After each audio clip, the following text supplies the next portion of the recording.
ورحمۃ اللہ وبرکاتہ. اہلا وسہلا أهلا مرحبا. وسهلا مرحبا. اعوذ باللہ من الشیطان الرجیم. بسم اللہ الرحمن الرحیم. رب اشرح لي صدری ویسر لي امری واحلل عقدۃ من لسانی یفقهوا قولی. رب زدنی علما. اللهم انی اسألک علما نافعا ورزقا طیبا وعملا متقبلا. رب یسر ولا تعسر وتمم بالخیر. آمین یا رب العالمین. میں امید کرتی ہوں آپ سب خیریت سے ہوں گے، صحت اور ایمان کی بہترین حالت میں ہوں گے انشاءاللہ تعالی. آپ لوگوں کو میری آواز کلیئر ہے؟ جی آ رہی ہے. جی الحمدللہ. کل ہم نے 11 پارے کا خلاصہ مکمل کیا تھا. انشاءاللہ آج ہم 12 پارے کا خلاصہ دیکھتے ہیں. 12 پارے میں سورۃ الہود کے سورۃ الہود کے 5th آیت سے 12 پارے کی سٹارٹنگ ہو رہی ہے. لیکن کیونکہ کل ہم نے سورۃ الہود کے سٹارٹنگ کی آیت نہیں دیکھے تھے، تو انشاءاللہ آج ہم سورہ ہود سے شروعات کرتے ہیں. کیونکہ سورۃ الہود کے 5th آیت سے 12ویں پارے کی شروعات ہوتی ہے. ٹھیک ہے. کوئی سسٹر ہے جو اس کی تلاوت کرنا چاہیں گے؟ سورہ ہود آیت نمبر 1. آپ لوگوں کو اسکرین نظر آ رہی ہے؟ جی آ رہی ہے بھائی. جی. جی آ رہی کوئی بھی ہے. سسٹر تلاوت کرنا چاہتی ہے پلیز تلاوت کیجیے. جی میں کرنا چاہتی ہوں. جی جو بھی کرنا چاہتے ہیں. حذیفہ کا نام بتائیے. جی بسم اللہ الرحمن الرحیم. الف لام را كتاب أحكمت آياته ثم فصلت من لدن حكيم خبير. لا تعبدوا إلا الله إنكم منه نذير مبشر وأن استغفروا ربكم ثم توبوا إليه يماتعكم متاعا حسنا إلى أجل مسمى ويؤت كل ذي فضل فضله وإن تولوا فلن يقف عليكم ما تبعوا.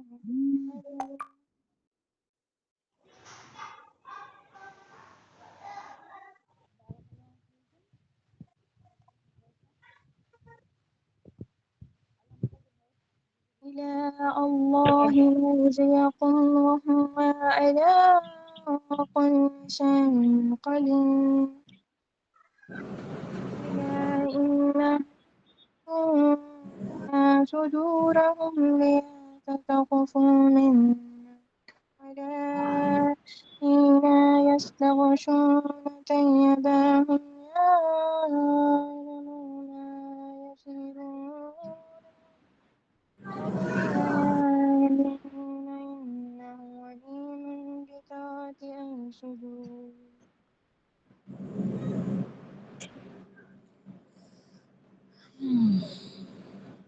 وما من دابة في الأرض إلا على الله رزقها ويعلم مستقرها ونزلها وما كل في كتاب مبين. وهو الذي خلق السماوات والأرض في 6 أيام قال عاشوا أنا أعلم ليبلوكم أيكم أحسن عملا والله قلت إنكم تدعون من بعد الموت ليقولون الذين كفروا إن هذا إلا سحر مبين. بارک اللہ فیکم حذیفہ، ابھی آپ رک جائیے. جی ویسے ایک ہی آیت تلاوت کرنی تھی لیکن الحمدللہ کوئی بات. سوری ایکچولی یاد نہیں تھا مجھے. جی ٹھیک ہے چلیے، جزاک بارک اللہ. اللہ فیکم. جی. سورۃ الہود جو ہود علیہ السلام کے نام پر بیس ہے، اس کی فرسٹ آیت الف لام را، ایک کتاب ہے جس کی آیت محکم کی ہیں، انہیں تفصیل سے بیان کیا گیا ہے ایک کمال حکمت والی کی طرف سے جو خوب خبردار ہے. اس کی شروعات بھی حروف مقطعات سے ہو رہی ہے.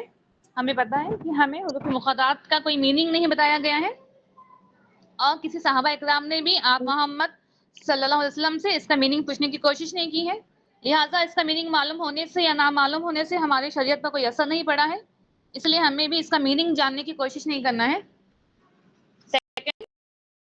کہ اللہ کے سوا کسی کی عبادت نہ کرو، یقیناً وہ تمہارے لیے اس کی طرف سے ڈرانے والا اور خوشخبری دینے والا ہے. بے شک جو نبی ہے وہ ہمیں ڈرانے والا، اور یہ کہ اپنے رب کی سے مغفرت مانگو، پھر اس کی طرف پلٹ آؤ تو وہ تمہیں ایک معین مدت تک اچھا فائدہ دے گا، اور ہر فضل والے کو اس کا فضل دے گا، اور اگر تم پھر گئے تو یقیناً میں تمہیں بڑے دن کے عذاب سے ڈراتا ہوں.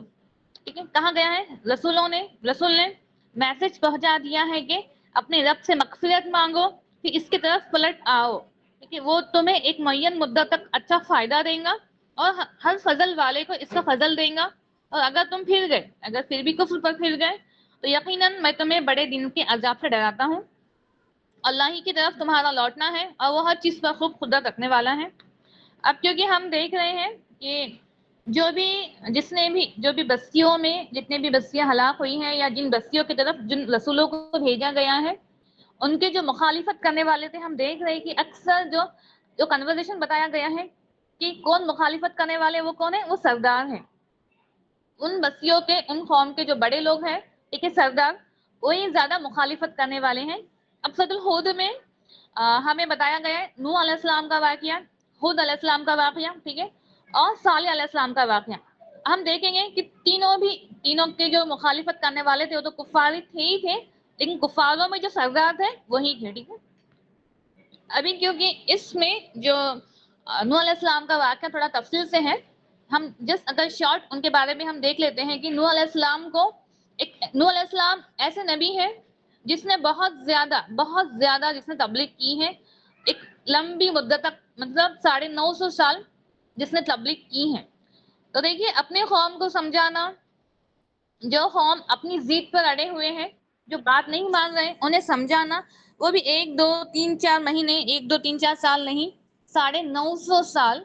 تو ہم ان کا صبر کا اندازہ لگا سکتے ہیں کہ نوح علیہ السلام کے اندر کتنا صبر ہوگا. ٹھیک ہے، اگر ہمارے اندر تو اتنا ہی صبر ہے کہ اگر صرف ہم اپنی اولادوں کی بھی بات لے لیں، ہم 2 3 یا 4 بار انہیں اچھی زبان یوز کر کے ہم انہیں سمجھاتے ہیں، بعد میں ہمارا جو مائنڈ ہے وہ بھی تھوڑا سا ڈسٹرب ہو جاتا ہے. ٹھیک ہے، ہم صبر کھو دیتے ہیں.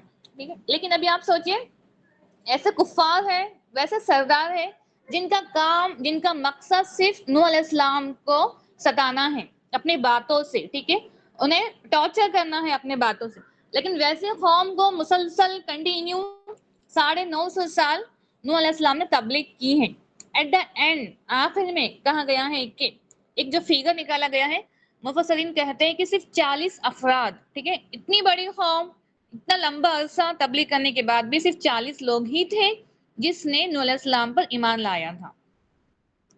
کیونکہ سب سے پہلے جو کعبہ کی تعمیر جو کی گئی ہے وہ آدم علیہ السلام نے بنائی ہے، لیکن جب نوح علیہ السلام پر جو ان کے قوم پر، ان کے بستی پر جو عذاب آیا تھا پانی کا، ٹھیک ہے، جو پانی کا طوفان کا جو عذاب تھا، اس کے بعد جو کعبہ تھا وہ بہہ گیا تھا. ٹھیک ہے، اس میں پھنس گیا تھا، نیچے تک چلے گیا تھا. تو اس کے بعد پھر ابراہیم علیہ السلام کو، کیونکہ جو کعبہ تھا وہ نیچے دھس گیا تھا، اس لیے ابراہیم علیہ السلام کو اس کے بعد حکم ہوا تھا کہ دوبارہ سے پھر کیا کرنا ہے، کعبے کو تھوڑے آگے میں، تھوڑے کچھ سالوں کے بعد جب ابراہیم علیہ السلام آئے تھے ان کو حکم ہوا تھا کہ پھر دوبارہ سے کعبے کو کیا کرنا ہے، کنسٹرکٹ کرنا ہے. اب اس صورت میں ہم دیکھیں گے انشاءاللہ نوح علیہ السلام کا واقعہ.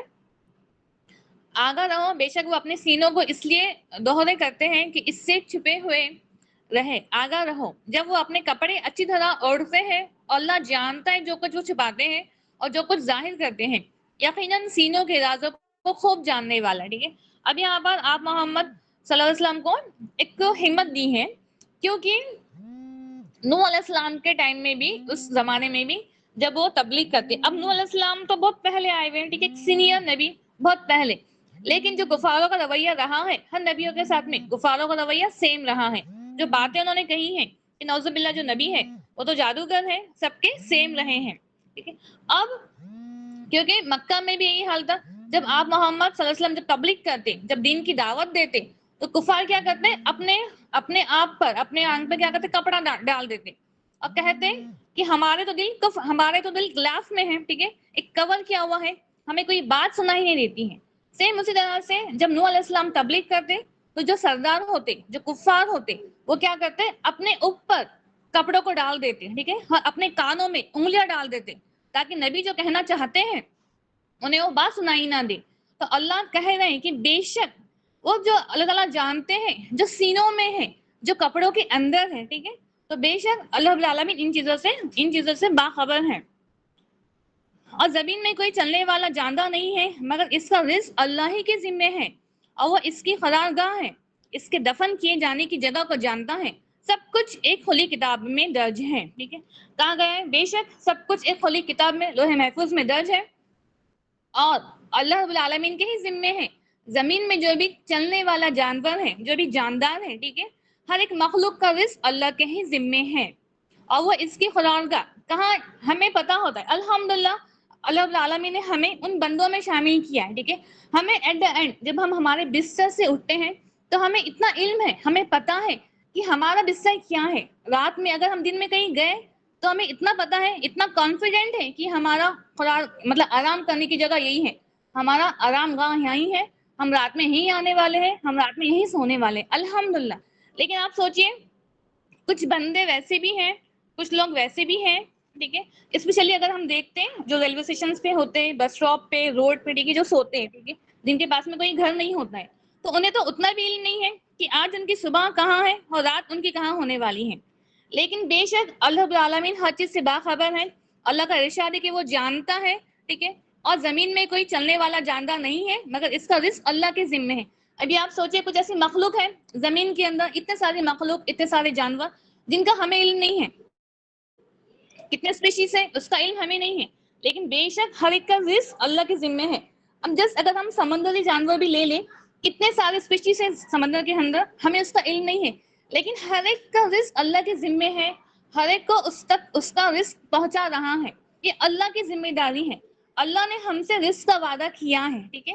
اللہ نے ہم سے رزق کا وعدہ کیا ہے. لیکن ابھی آپ سوچئے کہ کتنے سارے ایسے بھی ہمارے معاشرے میں لوگ ہیں جو رزق کو پانے کے لیے، اس چیز کو حاصل کرنے کے لیے جس کا وعدہ کیا گیا ہے اس میں پریشان ہے. ٹھیک ہے. جو چیز ہمیں کرنے کے لیے کہا گیا ہے وہ کیا ہے؟ اللہ کی عبادت ہے. ہمیں حلال رزق تلاش کرنے کے لیے کہا گیا ہے. لیکن صرف رزق کو پانے کے لیے، رزق کی چاہت میں، مال کی خواہش میں، آپ دیکھیے جس بات کا حکم دیا گیا ہے اس سے پیچھے ہے، کیونکہ رزق تو دے اللہ تعالیٰ کے ذمے ہے، وہ تو پہنچنے ہی والا ہے. لیکن بس کہا یہ گیا ہے کہ ہمیں محنت کرنا ہے، ہمیں مشقت کرنا ہے. بنا مشقت کے، بنا محنت کے ہمیں کوئی چیز نہیں ملنے والی ہے. مشقت کرنا ہے، پھر اللہ کے اوپر ہمیں چھوڑ دینا ہے. اور سیکنڈ یہ رزق کا تعلق کسی بھی مینس محنت سے یا مشقت سے نہیں ہے، رزق کا تعلق ہمارے تقدیر سے ہے. ٹھیک ہے. اگر ایسا ہوتا کہ بہت جو جتنی زیادہ محنت کریں گا اس کو اتنا زیادہ رزق ملے گا. ٹھیک ہے. تو بھی آپ سوچیں اگر محنت کرنے پہ رزق ڈیپینڈ ہوتا، جو ہمارے جو ہینڈی کیپ ہے، جو لاچار ہے، جو معذور ہے، وہ تو بھوکے ہی مر جاتے. لیکن رزق کا تعلق محنت سے نہیں ہے. ہمیں کہا گیا کہ مشقت محنت کرنا ہے، لیکن ہمارا جو رزق کا تعلق ہے وہ تقدیر سے ہے، ہماری قسمت سے ہے. اے اللہ مجھے حرام سے بچا اور اپنے حلال کے ساتھ میری کفالت فرما، اور اپنے فضل کے ساتھ مجھے بے نیاز فرما. کچھ دعائیں جو ہمیں بتائی گئی ہیں. اے اللہ مجھے حرام سے بچا اور اپنے حلال کے ساتھ میری کفالت فرما، اور اپنے فضل کے ساتھ مجھے بے نیاز فرما.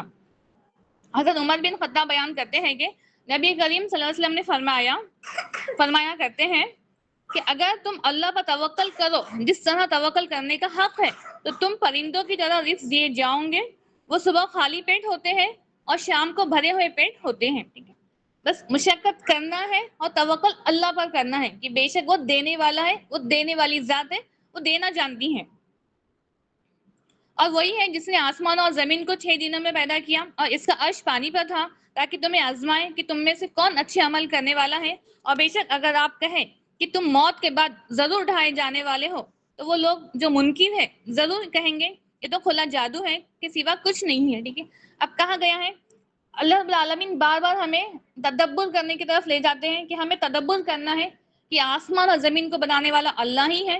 تو اللہ نے ہمیں یہ بتایا ہے کہ اس نے 6 دنوں میں زمین اور آسمان کو بنایا ہے.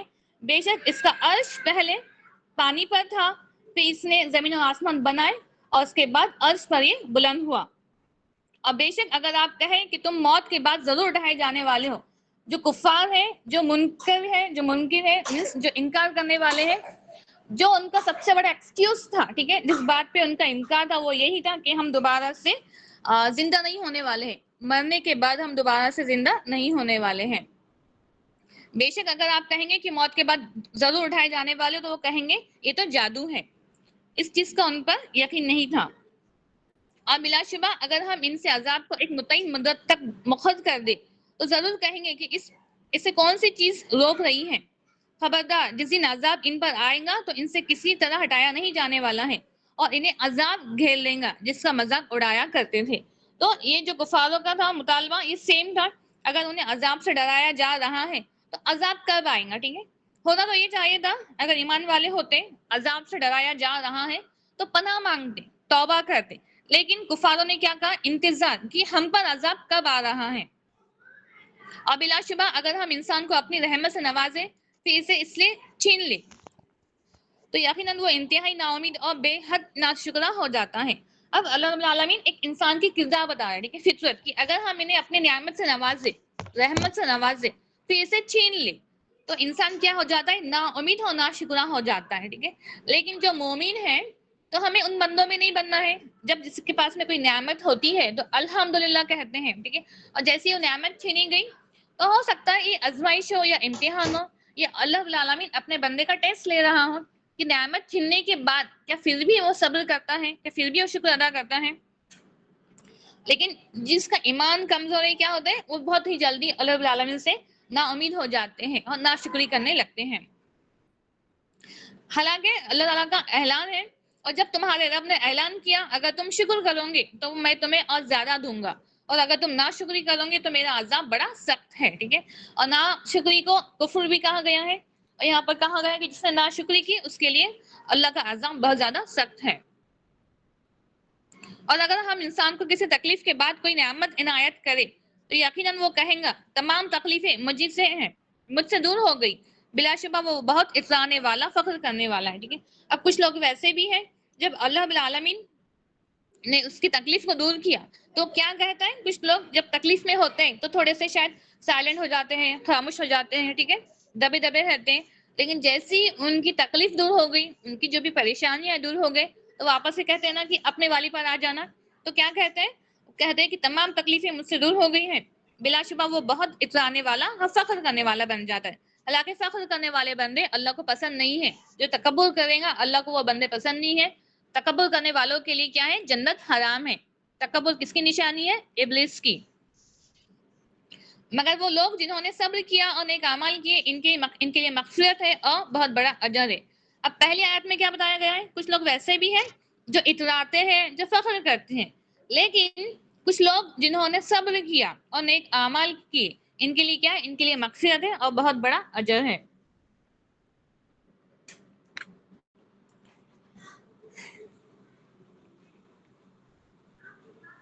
یا وہ کہتے ہیں کہ اس نے قرآن بنا لیا، فرما دے پھر اس جیسی 10 صورتیں بنا کر لے آؤ اور اللہ کے سوا جسے بلا سکتے ہو بلاؤ اگر تم سچے ہو. ٹھیک ہے، اب کفاروں کا یہ کہنا تھا کہ نعوذ باللہ یہ جو کتاب ہے یہ رسول نے اپنے دل سے بنائی ہے یا کسی انسان کی طرف کی کتاب ہے. حالانکہ ہمیں بتا دیا گیا ہے کہ یہ تو کتاب حکمت والے کی طرف سے ہے، حکمت والی کتاب ہے، اللہ کی طرف سے ہے. لیکن جب کفار یہ کہتے کہ یہ تو کتاب نعوذ باللہ نبی کے دل سے بنائی ہوئی ہے یا کسی انسان کی طرف کی ہے تو اس کا جواب اللہ رب العالمین نے یوں دیا ہے کہ آپ ان سے کہہ دیجئے کہ اگر تم سچے ہو، ٹھیک ہے، اگر تم کہتے ہو کہ یہ کتاب انسان کی طرف سے ہے تو پھر تم خود اس جیسی پہلے آیتوں میں کہا گیا ہے اس جیسی کم سے کم ایٹ لیسٹ 1 صورت، ایک صورت بنا لاؤ. اب یہاں پر کہا گیا کہ اس جیسی 10 صورتیں تم بنا لاؤ. ٹھیک ہے، اگر چیلنج کر رہے ہو، کفاروں سے کہا گیا ہے کہ اگر چیلنج کر رہے ہو تو ٹھیک ہے، تم بھی تو اس جیسی 10 صورتیں بنا لاؤ، اور جسے تم اللہ کے سوا پکارتے ہو ان سب کو بلا لاؤ. ٹھیک ہے، تو بے شک اللہ رب العالمین قیامت میں کہیں گے جس نے بھی کفر کیا ہے، جس نے اللہ کے سوا کسی اور کو پکارا ہے، کہ آج ان کو بلا لاؤ جسے تم زمین میں، جسے تم دنیا میں اللہ کے سوا پکارتے تھے. بس اگر وہ آپ کی بات قبول نہ کرے تو جان لو کہ صرف اللہ کے علم سے اتارا گیا ہے، یہ کتاب اللہ کے علم سے ہی اتارا گیا ہے، اور یہ کہ اس کے سوا کوئی سچا معبود نہیں ہے. تو کیا تم حکم ماننے والے ہو؟ تو ہاں انشاءاللہ ہم حکم ماننے والے، ہم حکم ماننے والے لوگ ہیں. ٹھیک ہے، ہمیں پتا یہ کتاب اللہ کی طرف سے ہی ہے. ٹھیک ہے، اسی نے اس کتاب کو بنایا ہے، جو احکام ہے نازل کیے ہوئے وہ اللہ کی طرف سے ہی ہے، اور وہی ہمارا سچا معبود ہے، اور بے شک ہم اس کا حکم ماننے والے ہیں. جو کوئی دنیا کی زندگی اور اس کی زینت چاہتا ہے، ہم انہیں ان کے اعمال کا پورا بدلہ اسی دنیا میں دیں گے. ٹھیک ہے، اب کچھ لوگ ویسے بھی ہیں جس کی دعاؤں میں، جس کے بس خواہشات میں کیا ہے، دنیا ہی ہے. تو اللہ رب العالمین کہتے ہیں بے شک ویسے لوگ جو دنیا مانگتے ہیں، جو دنیا کے طلبگار ہے، جو دنیا کے خواہش مند ہے، تو بے شک ہم انہیں پورا پورا بدلہ دیں گے. کہاں پر؟ دنیا میں ہی دیں گے، اور اس میں ان کے لیے کمی نہیں کی جائیں گی. ٹھیک ہے، تو کچھ لوگ ویسے بھی ہیں جن کی دعاؤں میں صرف کیا ہے، دنیا ہے، تو انہیں دنیا ملیں گی. جو آخرت چاہتے ہیں انہیں آخرت ملیں گی. اور ہمیں جو سب سے بہترین دعائیں بتائی گئی ہیں، جو بار بار ہم پڑھتے ہیں، وہ کیا ہے؟ ربنا آتنا فی الدنیا حسنہ وفی الآخرۃ حسنہ وقنا عذاب النار. کہ ہم اللہ رب العالمین سے ہم دنیا کے بھی طلبگار ہیں اور ہم آخرت کے بھی طلبگار ہیں. یہی لوگ ہیں جن کے لیے آخرت ہے، آخرت کے سوا کچھ نہیں ہے. ٹھیک ہے، جو دنیا مانگتے ہیں تو جس ہمیں چیک کرنا ہے کہ ویدر جب ہم دعا مانگ رہے ہیں تو ہماری دعاؤں میں ہم کتنا آخرت مانگتے ہیں، ہم کتنی اللہ کی رضا مانگتے ہیں، ہم دعاؤں میں کیا جنت مانگتے ہیں. کیا ہماری دعاؤں میں صرف یہاں کے گھر ہیں، مال ہے، زیورات ہے، اولادوں کی نوکری ہے، ٹھیک ہے، ان کی شادی ہے، یہ جو بھی دنیاوی باتیں ہیں، کیا ہماری دعاؤں میں بس دنیا ہی رہتی ہے؟ کیا ہم نے کبھی یہ مانگا ہے کہ جب ہمارا خاتمہ ہو تو ایمان پر ہو، جب ہم اٹھے ایمان کی حالت میں ہو، ہمارا برزخ ہم پر آسان ہو، ہمارے سوالات ہم پر آسان ہو، اللہ کی رضا کے ساتھ ہمیں دنیا میں جائیں؟ اگر ہم یہ بھی مانگ رہے ہیں، یہ بھی مانگ رہے تو الحمدللہ.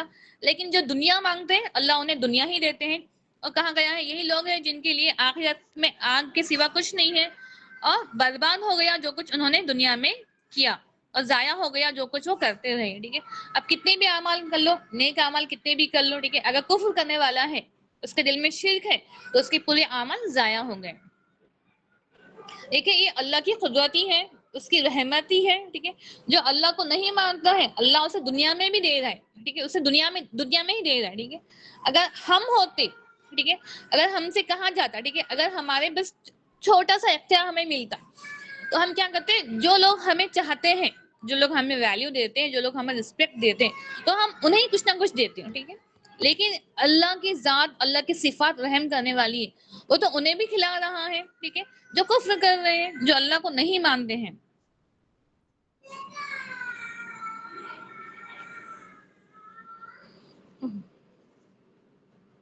بے شک جو لوگ ایمان لائے اور انہوں نے نیک اعمال کیے اور اپنے رب کے سامنے عاجزی کی، وہی جنتی ہے، اس میں وہ ہمیشہ رہیں گے. اب بتا دیا گیا ہے کہ جنتی کون ہے؟ جو لوگ ایمان لائے، نیک اعمال کیے اور اپنے رب کے سامنے عاجزی اختیار کی، اپنے رب کے سامنے اپنے آپ کو جھکا دیا. ٹھیک ہے، وہی کیا ہے؟ وہ جنتی ہے، اور اس میں وہ ہمیشہ رہیں گے. دونوں گروہ کی مثالیں ایسی ہے جیسے ایک آدمی اندھا اور بہرا ہو اور دوسرا دیکھنے والا سننے والا ہو. کیا یہ دونوں مثال ہے؟ برابر ہے؟ تو کیا تم نصیحت حاصل نہیں کرتے؟ اب کہا گیا ہے کہ ایمان والوں کی اور کفر کرنے والوں کی مثالیں کیسی ہیں؟ جیسے اندھا اور دیکھنے والا. ٹھیک ہے، تو آپ کو لگتا ہے جو اندھے ہیں، جو بلائنڈ ہیں، اور جو دیکھ سکتے ہیں، کیا دونوں برابر ہیں؟ نہیں. جو سن سکتے ہیں اور جو بہرے ہیں، کیا دونوں برابر ہیں؟ نہیں. تو بے شک اسی طرح سے جو ایمان والے ہیں اور جو کفر کرنے والے وہ برابر نہیں ہیں. اور یہاں سے آیت نمبر 25 سے نوح علیہ السلام کا واقعہ شروع ہوتا ہے. اور البتہ تحقیق یقیناً ہم نے نوح کو اس کی قوم کی طرف بھیجا.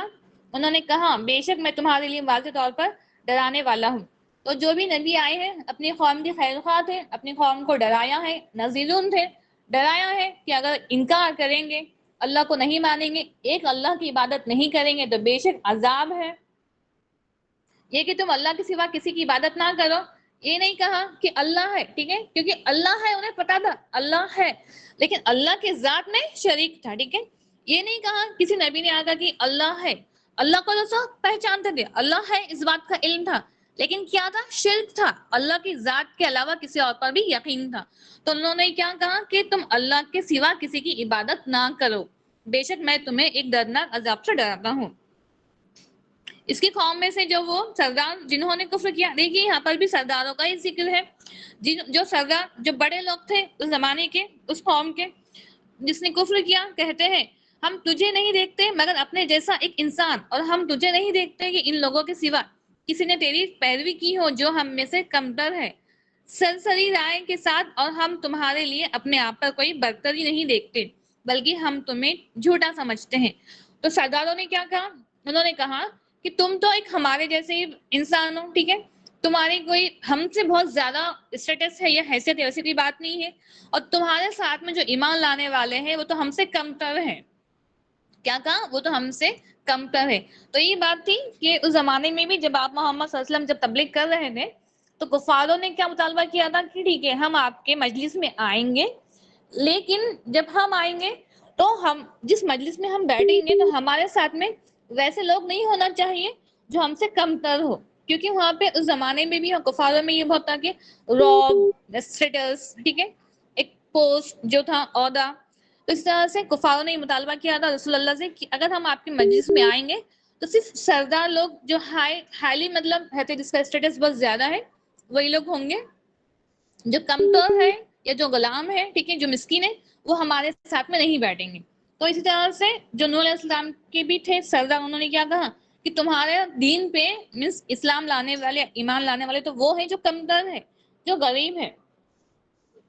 حضرت نوح نے فرمایا اے میری قوم، تم دیکھتے نہیں کہ میں اپنے رب کی طرف سے ایک واضح دلیل پر ہوں، اور اس نے مجھے اپنی طرف سے بڑی رحمت عطا فرمائی ہے، مگر وہ تم کو نظر نہیں آئی، کیا ہم اسے تم پر زبردستی مسلط کر دیں جبکہ تم اسے ناپسند کرنے والے ہو، ٹھیک ہے، کیونکہ نوح علیہ السلام نے صاف صاف کہہ دیا کہ میں اللہ کی طرف سے بھیجا ہوا نبی ہوں، ایک واضح دلائل کے ساتھ میں آیا ہوں۔ اب کیونکہ جو ان لوگوں نے دین کو پسند نہیں کیا ہے تو اللہ رب العالمین نے کسی پر بھی دین کو ایسا جبرن مسلط نہیں کیا ہے، فورسفلی کسی کو دیا نہیں ہے، ٹھیک ہے، ہدایت ہر ایک کو نہیں ملی ہے، بس اختیار ہمیں دیا ہے، چوائس دی ہے، ہمیں راستے بتائے ہیں، منزل بھی بتائی ہے، اب اختیار دیا ہے، آپ کو چوز کرنا ہے کہ آپ کو کون سے راستے پر جانا ہے۔ آپ کے، میرے، ہر ایک کے، جتنے بھی ہم دنیا میں جتنے بھی لوگ ہیں، ہر ایک کو اگر اللہ چاہتا تو جبرن ایمان والا بناتا، لیکن اس سے کیا فائدہ ہوتا؟ یہاں پر ہر ایک کو ایمان نہیں دیا گیا ہے، چوائس دی گئی ہے، ٹھیک ہے، ہر ایک کے دل میں مسلط نہیں کیا گیا ہے ایمان کو، بس چوائس دی ہے۔ اب ہمارے پاس میں بھی ہمیں چوائس ملی ہے۔ اے میری قوم، میں تم سے اس کام پر کسی کا اجر کا سوال نہیں کرتا، میرا اجر اللہ کے سوا کسی پر نہیں ہے، اور نہ ہی میں ان لوگوں کا دھتکارنے والا ہوں جو ایمان والے ہیں، یقیناً وہ اپنے رب سے ملنے والے ہیں، لیکن میں دیکھتا ہوں تم وہ لوگ ہو جو جہالت اختیار کرے ہو، ٹھیک ہے۔ اب نوح علیہ السلام نے کیا کہا کہ اے میری قوم، اب میں تم سے اس چیز کا، اگر میں تبلیغ کر رہا ہوں، بات سمجھا رہا ہوں، اللہ کی خبر دے رہا ہوں، تو میں اس کا بدلہ کچھ نہیں چاہیے، ٹھیک ہے، اس کا جو اجر جو کہتے ہیں کچھ اس کے بدلے جو کمائی ہے مجھے وہ نہیں چاہیے، ٹھیک ہے، اور جو ایمان والے ہیں میں ان کو دھتکانے والا نہیں ہوں، اگر وہ غریب بھی ہیں، مسکین بھی ہیں، نوح علیہ السلام کے لیے وہ زیادہ ویلیوبل ہے۔ اور کہا کہ میں دیکھ رہا ہوں کہ یقیناً تم لوگ جو ہو وہ جہالت اختیار کیے ہوئے ہو، اگر خوب پیسہ بھی ہے، اگر بہت زیادہ ایجوکیٹڈ بھی ہے، ہائیلی کوالیفائڈ بھی ہے، لیکن قرآن کا علم نہیں ہے تو کیا ہے؟ جاہل ہے۔ اگر اللہ کو ایک نہیں مانتے ہیں، اللہ کے ذات میں کسی اور کو شریک کرنے والے، تو ویسے لوگوں کو خدا نے کیا کہا ہے؟ جاہل کہا ہے۔ ویسے لوگ ہائیلی کوالیفائڈ ہونے کے باوجود بھی کیا ہے؟ دنیا کا تو علم ہے لیکن جو عقیدہ کا درست نہیں ہے تو کیا ہے؟ جاہل ہے۔ اے میری قوم، اللہ کے مقابلے میں کون میری مدد کرے گا اگر میں انہیں دھتکاروں؟ کیا تم نصیحت حاصل نہیں کرتے؟ اور میں تم سے یہ نہیں کہتا کہ میرے پاس اللہ کے خزانے ہیں، اور نہ میں غیب جانتا ہوں، اور نہ میں یہ کہتا ہوں کہ میں فرشتہ ہوں۔ اب نوح علیہ السلام نے صاف صاف طور پہ اناؤنس کر دیا، کہہ دیا کہ میں یہ نہیں کہتا ہوں کہ میرے پاس میں بہت زیادہ خزانے ہیں، اب میں نبی ہوں تو میرے پاس میں آسمانی خزانے ہیں یا بہت زیادہ مال ہے، نہیں، نہ میں غیب جانتا ہوں، نہ مجھے پتا ہے. غیب کا علم کسی کے پاس میں بھی نہیں ہے سوائے اللہ کے. ٹھیک ہے, اللہ نے غیب کا علم کسی کو بھی نہیں دیا ہے. ایون جو نبی ہے وہ اپنے دل سے اپنے مرضی کے مطابق کچھ بات بھی نہیں کرتے تھے. انہیں جب وحی آتی تھی اس کو کیا جواب دینا ہے وہ وہی پر ڈیپینڈ ہے. ٹھیک ہے, اللہ کے حکم کے سوا وہی کچھ کر ہی نہیں سکتا ہے. اور غیب کا علم تو اللہ تعالیٰ نے نہ فرشتوں کو دیا ہے نہ نبیوں کو دیا ہے. تو معمولی جو بندے ہیں جگہ جگہ جو آج بیٹھے ہوئے ہیں کسی کی پیشن گوئی کرتے ہوئے, کسی کا فیوچر دکھانے کے لیے, کسی کا ہاتھ دیکھنے کے لیے, فال کھولنے کے لیے, یہ سب کیا, یہ سب دھوکہ ہے, یہ سب گمراہی ہے. اللہ نے اتنا علم اتنی طاقت کسی کو دی نہیں ہے. اور کہا ہے کہ آپ بتا دیں میں غیب نہیں جانتا اور نہ ہی میں کہتا ہوں کہ میں فرشتہ ہوں اور نہ میں ان لوگوں کے بارے میں جنہیں تم حقیر دیکھتے ہو. ٹھیک ہے, یہ کہتا ہوں کہ انہیں ہرگز بھلائی نہیں دیں گا. اللہ زیادہ جاننے والا ہے جو ان کے دلوں میں ہے. یقیناً میں اس وقت ظالموں میں سے ہو جاؤں گا. اگر جو غریب ہے اگر انہیں دھتکار دیے جائیں گے تو کیا ہو جائیں گے, ظالموں میں سے ہو جائیں گے. انہوں نے کہا اے نوح تحقیق تو نے ہم سے بہت جھگڑا کیا, بس لے آ ہم پر جس کی تو ہمیں وعید سناتا ہے اگر تو سچے لوگوں میں سے ہیں. تو ابھی آپ ان کا دیکھیے, ان کی ضد, کفاروں کی ضد ہونا نہیں چاہیے تھا. اگر نبی ہے بار بار سمجھا رہے ہیں, اگر عذاب سے ڈرا رہے ہیں تو عذاب لانا چاہیے تھا. تو اس وقت ان لوگوں نے کیا کہا کہ اب تو نے ہم سے بہت جھگڑا کر لیا ہے, تو نے ہم سے بہت جھگڑا کر لیا ہے, اب بس جس بات کا ہمیں ڈرایا جا رہا ہے وہ ہم پر لا, مطلب عذاب. اس نے کہا وہ تم پر اللہ ہی لائے گا. ٹھیک ہے, کیونکہ بے شک نبی تو حاضر نہیں ہے عذاب لانے پر, اور ایسا تو نہیں ہوگا کہ اگر نبی کہیں گے تو عذاب آئے گا. نوح علیہ السلام نے کیا جواب دیا کہ بے شک اس نے کہا وہ تم پر اللہ ہی لائے گا اگر اس نے چاہا اور تم اللہ کو ہرگز عاجز کرنے والے نہ ہو. اور میری خیر خواہی تمہیں نفع نہ دیں گی اگر تم خیر خواہی کرنا بھی چاہو. ٹھیک ہے, کہ تمہیں نصیحت کروں. اگر اللہ ارادہ رکھتا ہو کہ تم گمراہ کر دیں, وہی تمہارا رب ہے اور اسی کی طرف تمہیں لوٹ کر جانا ہے.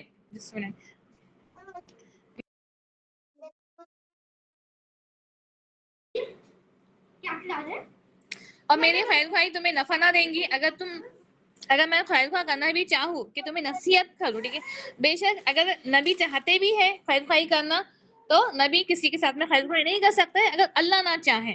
اگر اللہ ارادہ رکھتا ہے تو تمہیں گمراہ کر دے. ٹھیک ہے, اگر اللہ ارادہ رکھتا ہے کہ کسی کو گمراہ کرنا ہے تو بے شک نبی کتنی بھی کوشش کر لے وہ انہیں ہدایت نہیں دے سکتے, ان تک خیر خواہی نہیں پہنچ سکتی ہے اگر اللہ نہ چاہے تو. یا وہ کہتا ہے کہ اس نے اسے بنا لیا ہے, فرما دے اگر میں نے اسے اپنی طرف سے بنا لیا ہے تو میرا جرم مجھ پر ہی ہے اور میں اس سے بری ہوں جو تم جرم کرتے ہو. ٹھیک ہے, اگر کوئی کتاب ہے کوئی چیز ہے اگر انہوں نے اپنی طرف سے بنا لیا ہے تو آپ کہہ دیجئے کہ اگر میں نے بنایا ہے تو اس کا جرم میرے لیے ہی ہے, اگر اس کا گناہ میرے سر پر ہی ہے, لیکن میں اس سے بری ہوں جو تم کر رہے ہو. اور نوح کی طرف وحی کی گئی کہ بے شک تیری قوم میں سے کوئی شخص ایمان نہیں لائے گا مگر جو ایمان لا چکا ہے. اب یہاں پر نوح علیہ السلام نے کنٹینیو 950 سال تبلیغ کی ہے. اب انہیں بتا دیا گیا کہ اب آگے آپ جو بھی کوشش کریں گے یا جو بھی کوشش کر رہے ہیں اب اس کا کوئی فائدہ نہیں ہے, کیونکہ اب جو ایمان لا چکا ہے بس وہی ایمان والے ہیں, اب کوئی ایمان نہیں لانے والا ہے. ٹھیک ہے, جو پہلے ایمان لا چکے ہیں بس وہی ایمان والے ہیں, اب اس کے بعد کوئی ایمان نہیں لے آئیں گا. اور ہمیں مفسرین کہتے ہیں کہ اتنے سالوں تک تبلیغ کرنے کے بعد صرف 40 لوگوں نے ایمان لایا تھا. جو کچھ وہ کرتے رہے ہیں اس پر غمگین نہ ہونا. اب کیونکہ ظاہر سی بات ہے نبی ہیں, ٹھیک ہے, اپنی امت کے لیے پریشان تھے, فکر مند تھے. اب بتا دیا گیا کہ اب جو بھی ہے جو ایمان لا چکے ہیں بس وہی ہے, اب ایمان لانے والے نہیں ہیں. اب ان کی حرکتوں کی وجہ سے آپ غمگین نہ ہونا اور ہماری آنکھوں کے سامنے اور ہماری وحی کے مطابق کشتی بناؤ اور مجھ سے ظالموں کے بارے میں گفتگو نہ کرنا, یقیناً وہ غرق کیے جائیں گے. اب کہہ دیا ہے کہ اب ہمارے وحی کے ذریعے, ٹھیک ہے, جب اللہ رب العالمین حکم دیں گے جس طرح سے حکم دیں گے اس کے مطابق ان کی نگرانی میں اور کیا کرنا ہے, کشتی کو تیار کرنا ہے. اور کوئی ظالم ہے جس نے ظلم کیا ہے یا کوئی کفار ہے تو ان کے بارے میں مجھ سے گفتگو نہ کرنا, مطلب ان کے بارے میں بات ہی نہیں کرنا ہے. پہلے سے ہی اللہ رب العالمین نے علیہ السلام کو الرٹ کر دیا ہے. آواز آ رہی ہے آپ لوگوں کو؟ جی آ رہی ہے آواز. جی, کیونکہ ہمیں پتا ہے جو نوح علیہ السلام کا بیٹا تھا, ٹھیک ہے, نوح علیہ السلام کا بیٹا ہی سب سے زیادہ شرک کرنے والا تھا, کفر کرنے والا تھا. اور یہاں پر جو بات ثابت ہوئی ہے کہ بے شک اگر اللہ تعالیٰ نہ چاہے تو کسی کو ہدایت نہیں مل سکتی ہے، ایک نبی ہونے کے باوجود بھی وہ اپنے بیٹے کو ہدایت نہیں دے سکے، اور وہ بناتا ہے کشتی۔ اب اللہ نے کیا حکم دیا ہے کہ اب جو بھی سردار ہیں وہ لوگ سب مذاق اڑا رہے ہیں، اب اللہ نے حکم دیا کہ ہمارے نگرانی میں ہمارے وحی کے مطابق آپ ایک کشتی کو تیار کرو، لیکن ظالموں کے بارے میں مجھ سے کوئی گفتگو نہ کرنا۔ اور وہ بناتا ہے کشتی، اور جب وہ گزرا اس پر سردار سے، اس کی قوم کے، تو اس سے مذاق کرتے، وہ کہتا اگر تم ہم سے مذاق کرتے ہو تو ہم تم سے مذاق کریں گے جس طرح تم مذاق کرتے ہو۔ نوح علیہ السلام کہنے لگے، کیونکہ شاید ہو سکتا ہے اس وقت ویسا موسم نہ ہوگا جہاں پہ کشتی تیار کی گئی ہو، یا کچھ بارش کا یا طوفان کا ایسا موسم نہ ہوگا، لیکن جب نوح علیہ السلام پورا سامان تیار کر رہے تھے، جب بھی کنسٹرکٹ کے لیے لگ رہا تھا، تو جو سردار تھے وہ مذاق اڑانے لگے۔ تو نوح علیہ السلام نے کیا کہا کہ ابھی تم ہمارا مذاق اڑا رہے ہو، لیکن آخر میں ہم تمہارا مذاق اڑائیں گے، بس تمہیں جلد معلوم ہو جائے گا کون ہے جس پر ایسا عذاب آتا ہے جو اس سے رسوا کر دے گا، اور کسی پر دائمی عذاب نازل ہونے والا ہے، کس پر عذاب نازل ہونے والا ہے۔ یہاں تک کہ جب ہمارا حکم آ پہنچا، جب اللہ کا حکم آ پہنچا، تو تنور ابل پڑا۔ ابھی زمین میں کوئی جگہ تھی ہی نہیں جہاں سے پانی نہیں ابل رہا تھا، پانی کا جو عذاب آیا ہے، طوفان، آسمان سے بارش، موسلادھار بارش، زمین سے بارش، مطلب زمین سے پانی ابل رہا ہے، ایسی کوئی جگہ نہیں ہے جہاں سے مطلب جو خشک ہو یا جو سوکھی ہو۔ اور ابلنا کیسا، بہت زیادہ ابلنا، ایک دم پریشر سے، فورسفلی۔ ہم نے فرمایا اس میں ہر جنس دو جوڑے سے نر مادہ اور اپنے گھر والوں کو سوار کر لو۔ اب جو کشتی کو تیار کیا گیا ہے، اب کہا کہ اس کشتی میں ہر جوڑا، ٹھیک ہے، ہر جنس جو جانور ہے ان کے پیر، میل فیمیل، نر مادہ کو اس کشتی میں رکھو، اور جو اپنے گھر والوں میں سے، گھر والے میں جو ایمان والے، ٹھیک ہے، انہیں بھی کیا کرنا ہے، کشتی پر سوار کرنا ہے، جو ایمان لے آئے، سوائے ان کے جس پر پہلے بات ہو چکی ہے۔ اب پہلے بات کس پر ہو چکی تھی؟ جو کفر کرنے والے ہیں، جو ظالم ہیں، ان کے بارے میں بات ہی نہیں کرنا ہے، لیکن گھر والے جو ایمان والے، انہیں جتنے بھی ایمان والے تھے سب کو سب کیا کرنا ہے، کشتی پر سوار کرنا ہے۔ تھوڑے لوگ تھے جو اس کے ساتھ ایمان لائے تھے، اور بہت تھوڑے ہی لوگ تھے جو ایمان لائے تھے۔ اور نوح نے کہا اس میں سوار ہو جاؤ، اللہ کے نام کے ساتھ کشتی کا چلنا اور اس کا ٹھہرنا ہے، یقیناً میرا رب بہت بخشنے والا، نہایت رحم والا ہے۔ اب کیا کہا نوح علیہ السلام نے؟ سب کو کی کشتی پر سوار ہو جاؤ اللہ کے نام کے ساتھ میں، بسم اللہ کہے گا، ٹھیک ہے، ہمیں اللہ کے نام سے، کیونکہ اللہ کے نام سے اس کا چلنا ہے اور اس کا ٹھہرنا ہے، رکنا ہے۔ تو لہٰذا ہمیں بھی جب بھی ہم کوئی سواری پر بیٹھے یا ہم کہیں باہر جائیں، ٹھیک ہے، جو بھی وہیکلس پہ ہم بیٹھے تو ہمیں کیا کرنا ہے، بسم اللہ پڑھ کر ہی بیٹھنا ہے، کیونکہ ہمیں اللہ کے نام کے ساتھ میں اس کا چلنا ہوتا ہے، اور اس کا واپس آنا، ٹھہرنا بھی اللہ کے نام کے ساتھ میں ہی ہے۔ اور کہا گیا ہے ایسا کام جو بنا بسم اللہ پڑھ کر کیا گیا ہے وہ کام بے برکت ہے۔ اور کشتی ان کو لے کر پہاڑوں کے جیسی موجوں میں چلی جا رہی تھی، اور نوح نے اپنے بیٹے کو آواز دی اور وہ ایک الگ جگہ میں تھا۔ اب کشتی کا چلنا جس طرح سے ہم دیکھتے سمندر میں، ویسے کشتی نہیں تھے۔ جو اب طوفان ہم امیجن نہیں کر سکتے، نوح علیہ السلام کے قوم پر جو عذاب آیا ہے، ٹھیک ہے، جو سیلاب آیا ہے، ہمارے امیجنیشن کی بیونڈ میں ہے، لیکن جو بھی طوفان ہوگا اس میں کشتی چل رہی ہے، اور کشتی اتنے زیادہ ہائی، جو کہتے ہیں موجے، ٹھیک ہے، اتنے زیادہ اوپر اڑ کے چل رہی ہیں جس طرح سے پہاڑ ہوتے ہیں۔ جیسے آپ امیجن کیجئے کہ جو پانی کا جو سیلاب ہے اس کے جو موجے ہیں، اور پہاڑ کی ہائٹ جس طرح سے ہوتی ہے، پہاڑ جس طرح سے ہوتا ہے بڑا، تو اتنے بڑے بڑے وہ موجوں میں چل رہی ہیں۔ اور نوح علیہ السلام نے یہاں پر اپنے بیٹے کو آواز دی، ان کا بیٹا بھی کفر کرنے والوں میں سے تھا، آواز دی کہ اے میرے بیٹے ہمارے ساتھ سوار ہو جا اور کافروں کے ساتھ شامل نہ ہونا۔ اس نے کہا، اب ان کے بیٹے نے کہا میں جلد ہی کسی پہاڑ پر پناہ لے لوں گا، ٹھیک ہے، یہاں پر عذاب دیکھ رہا ہے، پانی ہے، ٹھیک ہے، سب چیزیں دیکھنے کے بعد بھی جو کفر ہے، جو ضد ہے، کیا کہا، ہونا تو یہ چاہیے تھا کہ طوفان دیکھتے ہی اسے توبہ کرنا چاہیے تھا کہ نہیں، جس بات سے ڈرایا جا رہا تھا عذاب، اب تو وہ آنے والا ہے، وہ آ چکا ہے، لیکن اس نے کیا کہا، پھر بھی یہاں پہ گھمنڈ، تکبر، غرور، کیا کہا کہ نہیں، میں کسی پہاڑ پر پناہ لے لوں گا اور پانی سے بچ جاؤں گا۔ آج اللہ کے حکم سے کوئی بچانے والا نہیں ہے مگر جس پر وہ رحم کرے، اور دونوں کے درمیان موج حائل ہو گئی تو وہ غرق ہونے والوں میں سے ہو گیا۔ اور حکم دیا گیا اے زمین اپنا پانی نگل لے اور آسمان تھم جا، ٹھیک ہے، اب کیا حکم ہوا کہ اے پانی، اے زمین، جو پانی زمین میں سے ابل کر آ رہا تھا، حکم ہوا کہ اے زمین اپنا پانی نگل لے اور آسمان تھم جا، پانی خشک کر دیا گیا، اور کام تمام ہوا اور کشتی جودو پہاڑ پر جا ٹھہری اور کہا ظالم لوگوں کے لیے آ جائے گی آواز تو وہ بنا بھی کیا میں جب مجھے پتہ چل جائے آواز نہ آ رہی ہے پوچھا ہے آواز آ رہی ہے نہ آ رہی ہے آواز آ رہی ہے آپ لوگوں کو؟ آواز بہت دور سے آ رہی ہے باجی آپ کی، تھوڑی دور سے آ رہی ہے۔ دور سے آ رہی ہے۔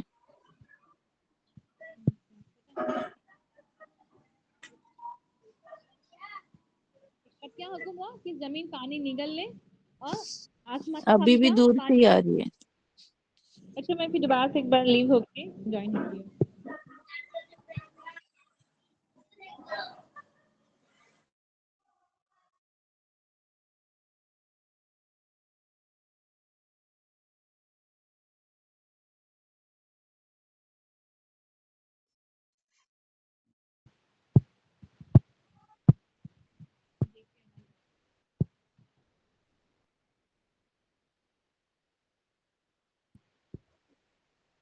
جب حکم ہوا تو جس طرح سے مطلب جو کشتی تھی کیونکہ وہ سوار تھی نا وہ موجوں کی طرح سے وہ چل رہی تھی اور جیسے حکم ہوا اللہ تعالیٰ کا ہم چاہتے ہیں تو کشتی بھی جس پوزیشن میں وہ تھی تھوڑی سی فلوپ ٹائپ ٹھیک ہے تو کشتی بھی اسی طرح سے رک گئی ہے اور یہ ایک جودی پہاڑ ہے شاید کون سے ایریا میں کزقستان یا کچھ اسی طرح سے علاقہ ہے تو میں ایگزیکٹ آپ کو کل معلوم کروں گی مجھے ایگزیکٹ یاد نہیں آ رہا ہے تو اس علاقے میں اس پہاڑ پر ابھی بھی کشتی ہے اور تھوڑی سلوپ میں ہے انکلائن پوزیشن میں ہے عبرت کے لیے ہے کہ جس طرح سے اللہ کا حکم آیا تھا تب پانی کو تھم جانا ہے اسی وقت جو پانی ہے وہ تھم گیا تھا اور کشتی بھی سیم پوزیشن پہ تھم گئی تھی اور انہوں نے اپنے رب کو پکارا کہا میرے رب بے شک میرا بیٹا میرے اہل میں سے ہے اور بے شک تیرا وعدہ سچا ہے اور تو سب فیصلہ کرنے والوں سے بہتر فیصلہ کرنے والا ہے۔ آواز آ رہی ہے کلیئر؟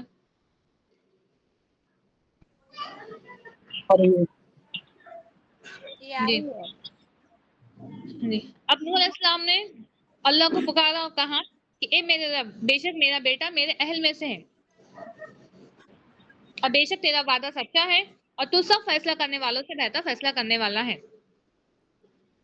فرمایا اے نوح بلا شک تیرا بیٹا تیرے گھر والوں سے نہیں ہے۔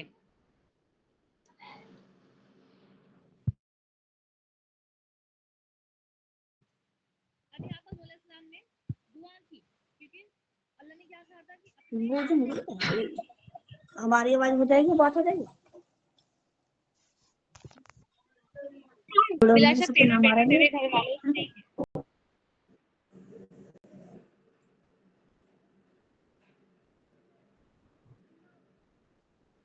فرمایا اے نوح بے شک تیرا بیٹا تیرے گھر والوں میں سے نہیں ہے بے شک اس کا عمل صالح نہیں ہے بس مجھ سے اس بات کا سوال نہ کرنا جس کا تجھے کچھ علم نہیں ہے بے شک میں تجھے نصیحت کرتا ہوں کہ تو جاہلوں میں سے ہو جائے گا۔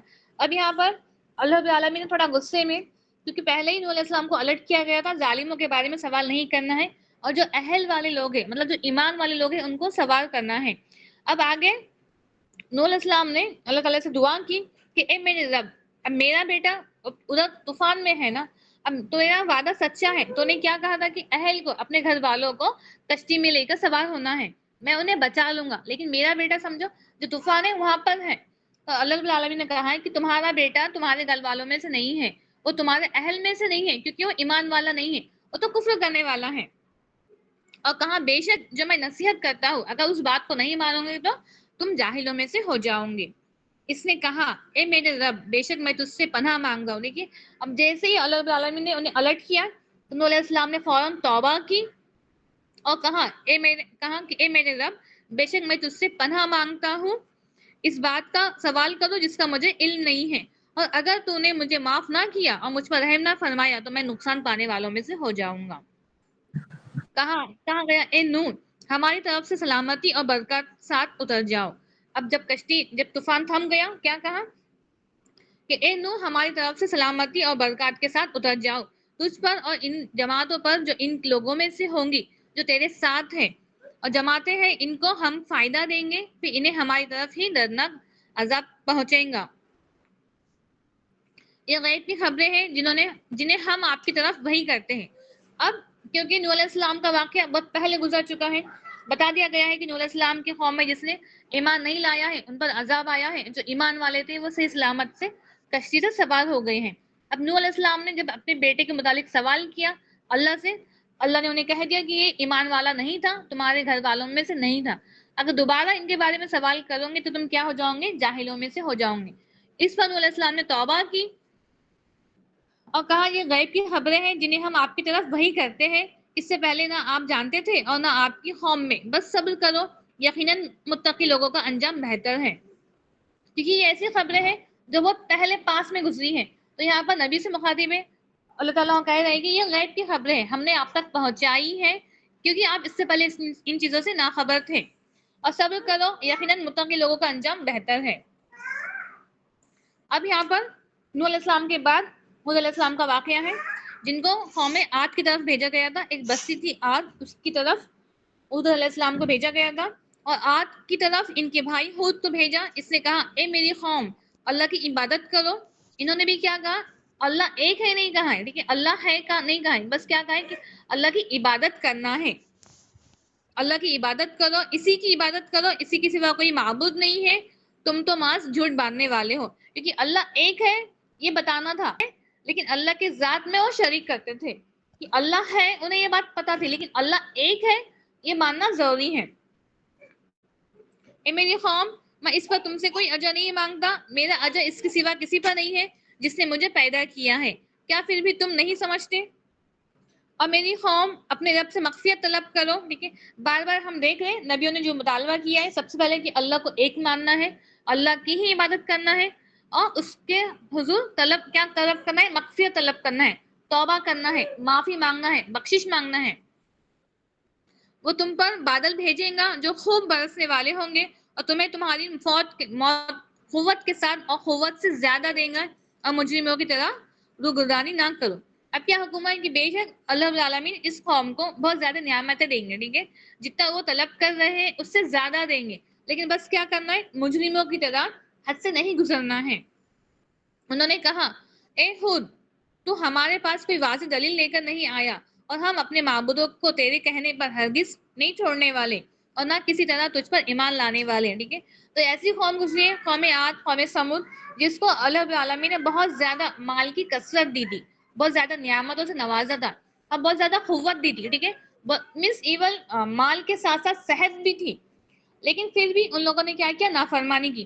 جب ہود علیہ السلام آئے اپنے قوم کے پاس میں، جو ان کی قوم عاد قوم تھی، تو انہوں نے کیا کہا کہ ہم ہرگز آپ کی بات نہیں مانیں گے، اور جس دین پر ہم ہے اپنے باپ دادا کے دین پر، اس کو ہم نہیں چھوڑنے والے۔ ہم اس کے سوا کچھ نہیں کہتے ہیں کہ ہمارے معبودوں میں سے کسی نے تجھے مصیبت میں مبتلا کر دیا ہے۔ اس نے کہا میں تو اللہ کو گواہ بناتا ہوں اور تم بھی گواہ رہو کہ بے شک میں اس سے بری ہوں جو تم شرک بناتے ہو۔ ایٹ دا اینڈ خود علیہ السلام نے بھی کیا کہا کہ جو تم کر رہے ہو میں اس سے بری ہوں، اس کے سوا پھر تم سب میرے خلاف تدبیر کر لو، پھر مجھے مہلت نہ دو۔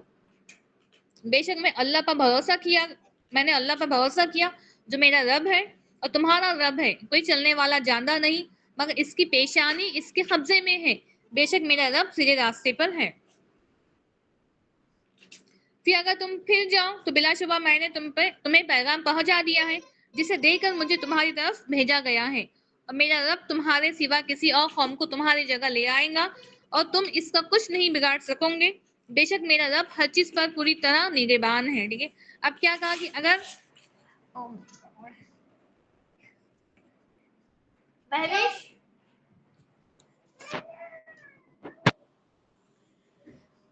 پھر اگر تم پھر جاؤ تو بلا شبہ میں تمہیں پیغام پہنچا دینے والا ہوں جسے دے کر مجھے تمہاری طرف بھیجا گیا ہے۔ ابھی دیکھیے ہمیں نہیں پتا تھا کہ ہود علیہ السلام نے یا نوح علیہ السلام نے کیا پیغام پہنچایا ہے، لیکن جب ہم نے قرآن پڑھا، جب ہم نے یہ آیتیں پڑھے تو ہمیں پتا چل گیا ہے، اور ہم اس بات کی گواہی دیتے ہیں کہ نوح علیہ السلام نے، ہود علیہ السلام نے اپنا جو پیغام ہے وہ پہنچایا ہے، اپنی قوم تک وہ پیغام پہنچایا ہے۔ انہوں نے کیا کہا کہ میں نے تو تم تک وہ پیغام پہنچا چکا ہوں، اور میرا رب تمہارے سوا کسی اور قوم کو تمہاری جگہ لے آئے گا، تو بے شک اللہ رب العالمین قادر ہے اگر ایک امت کو، ایک قوم کو تباہ کرے، ہلاک کر دے، ختم کر دے، تو اس کے بعد اسی زمین پہ ایک نئی قوم کو آباد کرنے پر اللہ رب العالمین قادر ہے۔ بے شک میرا رب ہر چیز کو پوری طرح نگہبان ہے۔ جب ہمارا حکم آیا تو ہم نے ہود کو اور ان لوگوں میں سے جو اس کے ساتھ ایمان لائے تھے اپنی رحمت کے ساتھ نجات دی اور انہیں ایک نسق عذاب سے بچا لیا۔ اب کیونکہ اتنا سمجھانے کے بعد بھی جب وہ لوگ بات نہیں مان رہے ہیں تو اینڈ اینڈ کیا ہوا، اس بستی پر، اس قوم پر عذاب آیا، لیکن ہود علیہ السلام کے ساتھ میں جو ایمان والے تھے انہیں بچا لیا گیا ہے۔ اور یہ عاد تھے جنہوں نے اپنے رب کی نشانیوں کا انکار کیا اور اس کے رسولوں کی نافرمانی کی اور ہر جائز سخت عناد والے کی حکم کی پیروی کی، اور ان کے پیچھے اس دنیا میں لعنت لگا دی گئی ہے اور قیامت کے دن بھی۔ سن لو، بے شک عاد نے اپنے رب کا انکار کیا، سن لو خود کی قوم عاد کے لیے ہلاکت ہے۔ اب بتا دیا گیا ہے کہ جو ہود علیہ السلام کی قوم تھی ان کے لیے ہلاکت ہے، ہلاکت ہے، دنیا میں بھی ہلاکت تھی اور عذاب آخرت میں بھی ہے۔ اور اس کے بعد اور سمود کی طرف ان کے بھائی صالح کو بھیجا، اس نے کہا اے میری قوم، اللہ کی عبادت کرو، اس کے سوا تمہارا کوئی سچا معبود نہیں ہے، اسی نے تمہیں زمین سے پیدا کیا ہے اور تمہیں اسی میں آباد کیا، تو اس سے بخشش مانگو، اس کی طرف پلٹ آؤ، یقیناً میرا رب بہت ہی جلد توبہ قبول کرنے والا ہے۔ ٹھیک ہے، تو یہاں پر آگے شعیب علیہ السلام کا بھی ذکر ہے کہ جس نے یہی دعوت دی ہے کہ اللہ کی عبادت کرنا ہے، اللہ کو ایک ماننا ہے، اگر جو شرک کریں گے، جو کفر کریں گے، ان کے لیے کیا ہے، عذاب ہے۔ لیکن افسوس یہ ایسی قوم گزری ہے جنہیں سمجھانے کے بعد بھی کچھ لوگ تھے جو ایمان لائے اور باقی کے لوگ گمراہ ہوئے، اور ایٹ دا اینڈ ان لوگوں نے عذاب کو دعوت دی کہ کب ہم پر عذاب آئے گا، جس چیز سے ہمیں ڈرایا گیا ہے وہ چیز ہم پر کب آئیں گی، اور اللہ رب العالمین نے پھر ان قوموں کو ہلاک کیا ہے۔